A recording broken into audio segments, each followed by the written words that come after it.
नेताजी सुभाष चंद्र बोस का जीवन परिचय। सुभाष चंद्र बोस जन्म 23 जनवरी 1897, कटक, उड़ीसा अब उड़ीसा, भारत। मृत्यु 18 अगस्त 1945, ताइपे, ताइवान। भारत के ब्रिटिश शासन के खिलाफ स्वतंत्रता आंदोलन में प्रमुख भारतीय क्रांतिकारी। इस दौरान उन्होंने पश्चिमी शक्तियों के खिलाफ विदेश से एक भारतीय राष्ट्रीय सेना का नेतृत्व भी किया। द्वितीय विश्व युद्ध वह मोहनदास के गांधी के समकालीन थे, कभी सहयोगी तो कभी विरोधी। बोस विशेष रूप से स्वतंत्रता के प्रति अपने उग्रवादी दृष्टिकोण और समाजवादी नीतियों को आगे बढ़ाने के लिए जाने जाते थे। प्रारंभिक जीवन और राजनीतिक गतिविधि।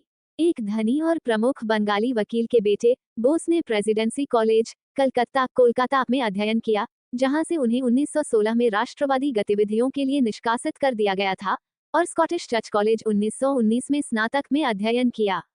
उसके बाद उनके माता पिता ने उन्हें भारतीय सिविल सेवा की तैयारी के लिए इंग्लैंड के कैम्ब्रिज विश्वविद्यालय में भेज दिया।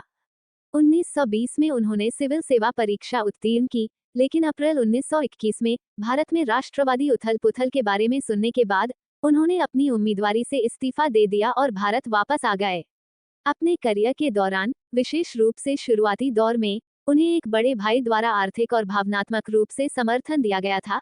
शरद चंद्र बोस 1889-1950 कलकत्ता के एक धनी वकील और भारतीय राष्ट्रीय कांग्रेस, जिसे कांग्रेस पार्टी के नाम से भी जाना जाता है, बोस शामिल हुए द्वारा असहयोग आंदोलन प्रारंभ किया गया। मोहनदास के गांधी, जिन्होंने भारतीय राष्ट्रीय कांग्रेस को एक शक्तिशाली अहिंसक संगठन बनाया था, बोस को गांधी जी के अधीन काम करने की सलाह दी थी। चित्तरंजन दास, बंगाल के एक राजनीतिज्ञ। वहां बोस एक युवा शिक्षक, पत्रकार और कमांडेंट बन गए। बंगाल कांग्रेस के स्वयंसेवक। उनकी गतिविधियों के कारण दिसंबर 1921 में उन्हें कारावास हुआ। 1924 में उन्हें मुख्य कार्यकारी अधिकारी नियुक्त किया गया, कलकत्ता नगर निगम, जिसके मेयर दास थे। इसके तुरंत बाद बोस को बर्मा, म्यांमार निर्वासित कर दिया गया, क्योंकि उन पर गुप्त क्रांतिकारी आंदोलनों से संबंध होने का संदेह था। 1927 में रिहा हुए। वह दास की मृत्यु के बाद बंगाल कांग्रेस के मामलों को अव्यवस्थित पाया और बोस को बंगाल कांग्रेस का अध्यक्ष चुना गया। इसके तुरंत बाद वो और जवाहरलाल नेहरू भारतीय राष्ट्रीय कांग्रेस के 2 महासचिव बने। साथ में उन्होंने अधिक समझौतावादी, दक्षिणपंथी गांधीवादी गुट के विरुद्ध पार्टी के अधिक उग्रवादी, वामपंथी गुट का प्रतिनिधित्व किया। इस बीच भारतीय राष्ट्रीय कांग्रेस के भीतर गांधी के लिए मुखर समर्थन बढ़ गया, और इसके आलोक में गांधी ने पार्टी में अधिक कमांडिंग भूमिका फिर से शुरू कर दी। जब 1930 में सविनय अवज्ञा आंदोलन शुरू हुआ, तो बोस पहले से ही एक भूमिगत क्रांतिकारी समूह, बंगाल वॉलंटियर्स के साथ अपने संबंधों के कारण हिरासत में थे। फिर भी जेल में रहते हुए उन्हें कलकत्ता का मेयर चुना गया। हिंसक कृत्यों में उनकी संदिग्ध भूमिका के लिए कई बार रिहा किया गया और फिर दोबारा गिरफ्तार किया गया। तपेदिक से पीड़ित होने के बाद बोस को अंततः यूरोप जाने की अनुमति दी गई और खराब स्वास्थ्य के कारण रिहा कर दिया गया।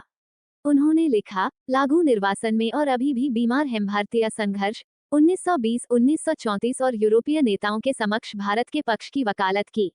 वो 1936 में यूरोप से लौटे, फिर से हिरासत में ले लिए गए और 1 साल बाद रिहा कर दिए गए।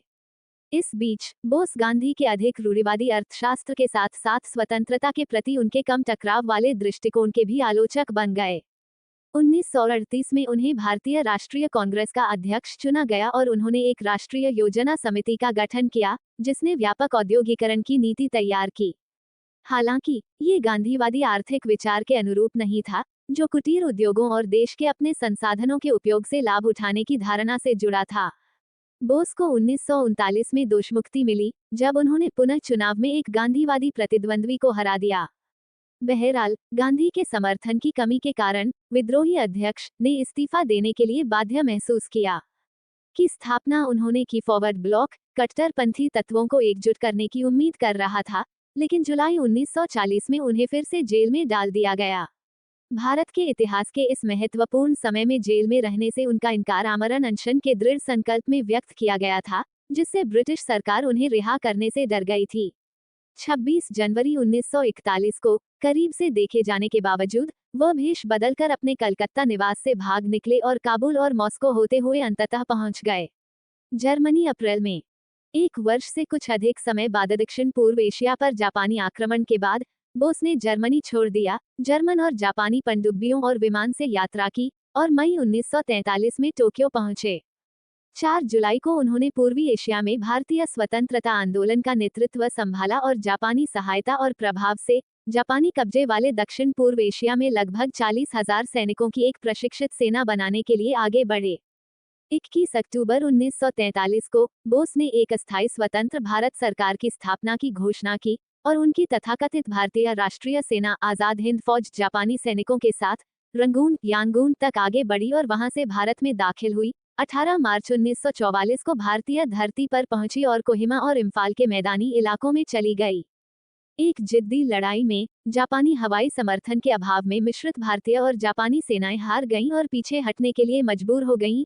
फिर भी भारतीय राष्ट्रीय सेना कुछ समय के लिए बर्मा और फिर इंडोचीन में स्थित एक मुक्ति सेना के रूप में अपनी पहचान बनाए रखने में सफल रही। हालांकि जापान की हार के साथ बोस की किस्मत खत्म हो गई।